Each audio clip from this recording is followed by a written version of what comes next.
మనవి కాని షిప్పులలో మన భారతీయులు ఉన్నారన్న కారణంగా అమెరికా తగలబెట్టిందంటే కాదు. వాళ్ళ మాట వినలేదని జెప్పి ఆయిల్ లోడ్ చేసుకొని ఇరాన్ నుంచి వెళ్తుందని తగలబెట్టింది. అందులో మన వాళ్ళు ఉన్నారు కాబట్టి మనం నిర్మోహమాటంగా స్పందించి అమెరికాకి సంబంధించిన రాయబార కార్యాలను పిలిచి వార్నింగ్‌లు ఇచ్చాం.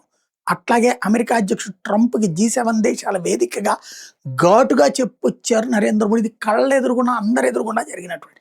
అయినా సరే మోడీ లొంగిపోయాడు, భయపడిపోయాడు. అదే సందర్భంలో మోడీ లాంటి టఫ్ గైని నేను ఇంతవరకు చూడలేదు. వాణిజ్య ఒప్పందాల కోసం అందరూ ఎగబడి మా దగ్గరకొస్తుంటే, మేము ఎన్నిసార్లు ఉన్నా సరే అడ్డుకుంటున్నాడాయన.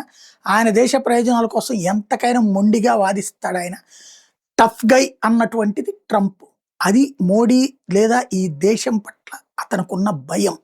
అట్లాగే ఉక్రెయిన్ మీద దాడికి ఉక్రెయిన్ తరపున శాంతి దళాలను పంపడానికి రష్యాని, ఉక్రెయిన్‌ని ఇద్దరిని అడ్డుకుని ఎవరు యుద్ధం చేయకుండా చూడటానికి ఐక్యరాజ్యసమితి శాంతి దళం కాకుండా భారత్ వాళ్ళని తీసుకొచ్చి పెడదాం అంటే, భారత్ ఎట్లాంటి దిక్కుమాలిన పనులు చెయ్యదు అని చెప్పి నిర్మోహమాటంగా చెప్పినటువంటి వాడు ట్రంప్. అంత భయం, అంత గౌరవం మోడీ అంటే.